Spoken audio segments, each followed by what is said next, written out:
Oh my fucking god, dude. I have no words. I have no words. Like, there's this tension in my body. The chills overcame me. I'm hyped. That last page, dude, those cries. You hear the screams, the wretched cries of Sasaki. You know what that means, right? You felt it. You felt it. The return of the man himself, Ken Kaneki, is upon us. It's done. It's done. But there, at the same time, and this is just going to be my theory crafting, and I'm going to dive into the chapter as a whole, because I'm hyped right now. I'm utterly hyped. Those are the cries of a wretched, depraved, mad dog. Those are the cries of the berserker. I predict that we're going to see Centipede come back right now in full force. Not even that version of Centipede that came out during when Nishiki was running around as Serpent. That was some half-ass shit. The true, full Kakaja Centipede is coming out. That's what I predict. And Seido. Seido, you better run, bro. You better fucking... Anybody that believes, and I understand that the Seido fan base is actually really built up right now. I like Seido. I feel like he's... almost like Seido himself making these comparisons to Kaneki and saying how he's been repeatedly compared to Kaneki within Aogiri by Kano and everything like that. It's very similar in terms of the tragedy and him being ripped from his old life and transplanted into this warped, depraved mindset after many a torture, you know, after being utilized and transformed into this monster that he had spent his life fighting, right? I don't care. You can't touch the man.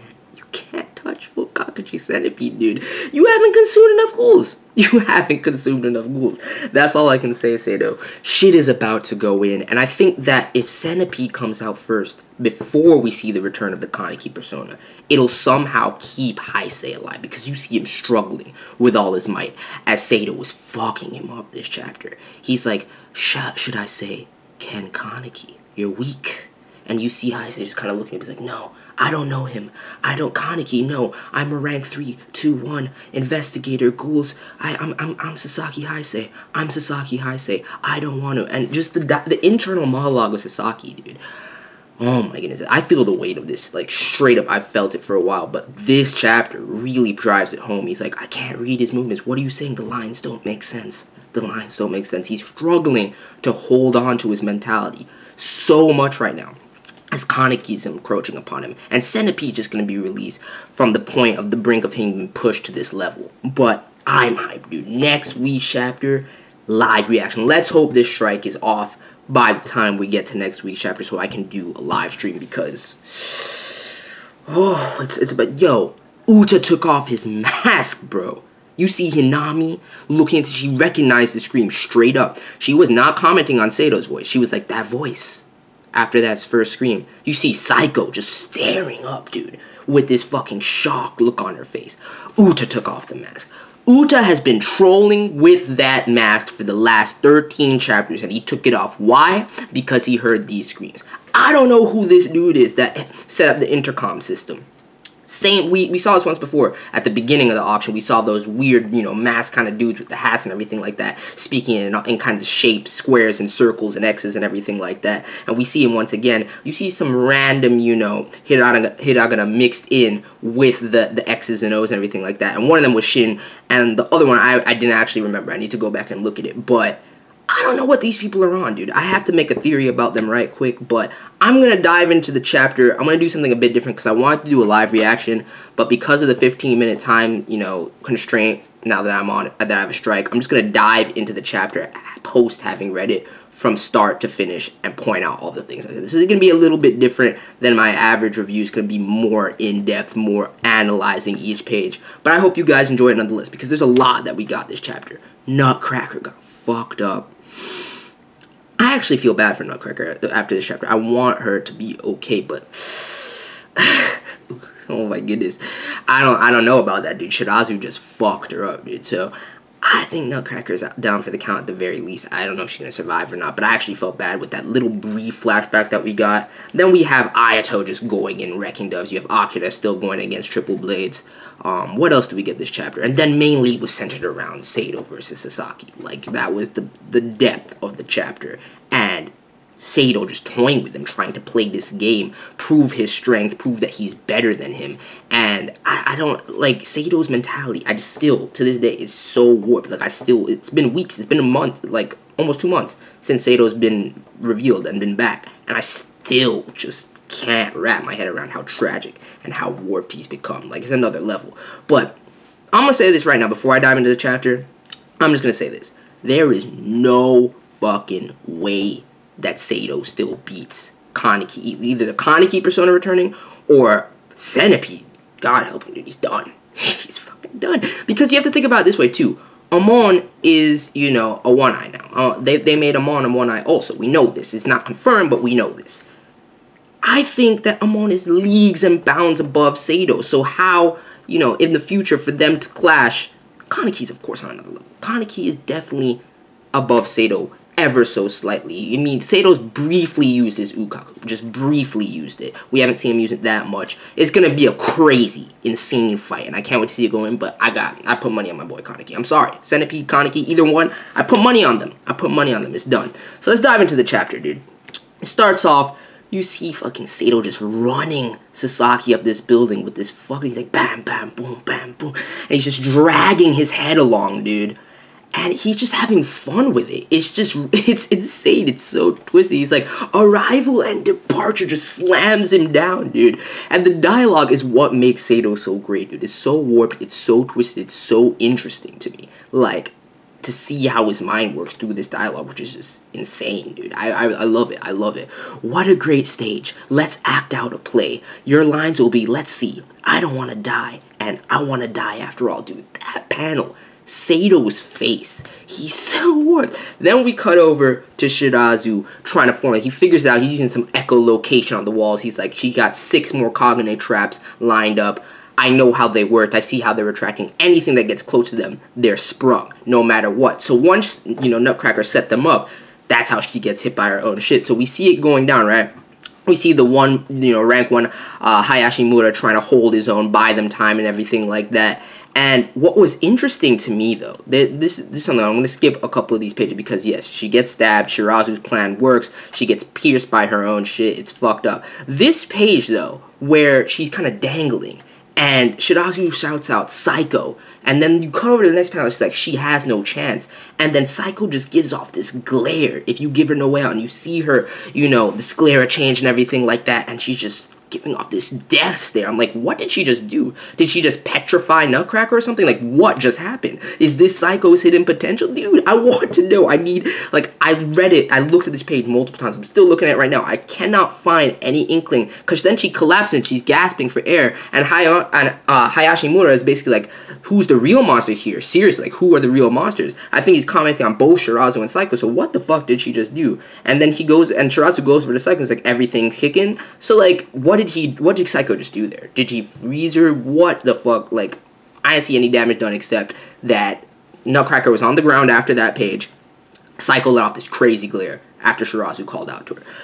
I want to know what the fuck just happened. That's just crazy to me. But anyway, this page what got me, dude. Just seeing Nutcracker, just this brief backstory of her life. She's like, I want to be beautiful. I want money. I want to be beautiful. And then Shirazu just pierces her. And she's like, I want to be beautiful. And he just, like, quits saying things like you're human. And that still gets me. Like, I love Shirazu. I really do. But at this point, like, the discrimination between Ghoul and human is something that's bothered me throughout this series. Like, it's one of the driving core focal points of Tokyo Ghoul. And bridging that gap is something that I ultimately see Ishida wanted to do at the very end of this series. So, to see that, I actually just felt really bad for Nutcracker, despite the fact that she's been crazy, DEEZ nuts, and cracking balls left and right and swallowing them down like they're fucking candies. I don't know. Still felt bad for her. And then you get a glimpse into why Shirazu's doing this. I'm guessing Haru is his little sister or something. I feel like this was mentioned before and I just forgot. But we know Shirazu needs a lot of money. And I remember he was talking to Urie about it. And I think it was for his family. So I think he's like, how much am I earning? This is going to be a big prize. So just like Urie wants, you know, awards, Shirazu's all about that money. He needs it. He wants it. But he's a much better person, dude. Not a prick. He's a great guy. He actually cares about his Nakama. So I fucks with Shirazu hard. I always have, and I always will. He's dope, dude. But that hint of discrimination got me. Then you go back to this, dude. This is what got me. Just like, Seido just be like, you're weak. You're weak. And then Kaneki, you know, Sasaki's just like, no, you're just too strong. I can't read. I can't see through the line. The lines make no sense. I'm like, damn, dude. And you just see Seido fucking him up. The battle, like, choreography for this and these panels was actually crazy. The art style took a dip, and, you know, the illustrations took a little bit of a dip because of it, but shit was going in, like, oh my goodness. Then, I want to quickly theorycraft, because I'm running out of time, about this dude. These dudes with the X's and O's. I don't know what they're on. There's only so many organizations and people they could be a part of. I don't know if they're part of AYATO. I seriously doubt that, because people will know what the fuck is going on, honestly, with these people. Honestly, unless, I mean, they're helping Seido out, but at the same time, these seem like ulterior motives. Seems like something Pierre would do in order to showcase the return of Kaneki, or whatever they're trying to, whatever effect they're trying to drive, cause chaos on the scene of the auction, or whatever. I came up with a random theory just by seeing them, just offhand, because I'm like, what other, you know, powerful entities do we have in the series right now that aren't allied with anybody besides, you know, if Pierre, we have AYATO, we have CCG. I mean, I guess we have, you know, the Gourmet Club and everything like that. I guess we have a few powerful individuals outside of that as well. We have Organization V. That was what I was thinking about. They could either be part of Organization V, and they're fucking around. This is them and their power play in the whole thing, or they're Donato's, like, eyes and ears, his little shadows that he has spread out, and that's how Donato gets his information. One of the two, and Donato's trying to affect some shit. He has some people under his wing. So those are my theories as to who these people are that are speaking in the X's and O's. Either they're Donato's subordinates, or they're part of Organization V, or there's some other random fuckers, or they're part of Pierrot, and Uta knows about it, because Uta takes off his mask. I see that as, like, even Uta being, like, slightly surprised as to the events that unfold, because Uta has proven throughout this whole arc that he's been on top of everything, and he's known everything. So that's crazy to me. What else do we get this chapter? Then we have AYATO going in like a monster, and he's using his Ukaku close range. He has it coming down straight, streaming along his shoulder like a Bikaku, like, you know, how Kuzan used it, how Yoshimura used it, how Etta used it in her full Kakuja mode. So to see him doing something like this when AYATO has always used his Ukaku more long range, and even the investigators at this point were trying to be like, nah, he's, you know, the limitations of Ukaku is long range. He can't do close range, and AYATO just slices their heads off, dude. I'm like, is it progression in terms of him just learning to use it that way? Has his ghoul powers and his Kagane and his RC cells increased? Has he been eating ghouls? Is he going to go Kakuja? What's up with AYATO? So that's crazy to me. I wonder if it's indicative of something else. Akira just going in like a fiend still against Triple Blaze, chasing her down, running her down. Hinami coordinating everything. And it's that panel where Akira's just like, what the fuck is going on? Yeah, Washuu. Who is Sasaki fighting? Where is he? And Washuu just doesn't say anything, dude, as this is being broadcast everywhere. You see the screams cry out. Dude, I think Washuu, straight up, everything is going according to the man's plan. Young Washuu is manipulating everything perfectly. I see his endgame with the auction. I think everything is going to go according to his plan to end, regardless of what happens with Kaneki, because the significance of Saiko and Hinami being on this last page and witnessing this cry showcases the shift and the transition of the many different personas that reside within Kaneki. You know, you have white hair, you have black hair, you have Centipede, you have Sasaki, and it's all convoluted and coming to one. I wonder how it's going to break down, who's going to come out of this as the reigning persona, and that's going to shift the perspective of Tokyo Ghoul going forward. But I think Washuu, everything's going to come. Uri's going to break out of Big Madam. I'm telling you that right now. I don't know. I see where everybody else is at. We don't see Uri and Big Madam, and we don't see Mitsuki. He's going to break out of that shit. He's going to go in. They're going to defeat Big Madam. That's all that Washuu really wants most of all out of this. He wants the prize of Big Madam, right? He's willing to use Uri to do it. I think he also wants to test the potential of the Qs, fuck with Sasaki in and of himself, and see the Kaneki persona released. And then I think he wants to steal command and operation of the Qs from Akira. Like, that's what I think he wants. He wants to prove them that they have potential, but that they're slightly dangerous and they can only operate under his thumb or something like that. I think young Washuu is that ambitious. This is just me throwing some stuff out there, but still. So, that's pretty much it. I need to kind of wind things down here because I'm hitting the 15-minute mark, but I really wanted to do a live reaction, and I just decided not to. I decided to read the chapter beforehand because I knew I had that 15-minute marker. So that's pretty much it. Let me know your thoughts on this chapter. Get hype, because in some fashion or another, Sasaki is going to sleep for a second, and the monster is going to be unleashed. If Kaneki comes back, I truly believe if Kaneki just comes back right now, that Sasaki, I don't want him to go, but if that persona dies after becoming so popular, it's going to shift the tone of Reed tremendously. I don't know what's going to happen. I don't know if he'll be able to come back, but hopefully Sasaki, the persona, can come back even. But although I do want Kaneki to be at the forefront once again. So I'm hype. Let me know your thoughts. I'm out. Peace.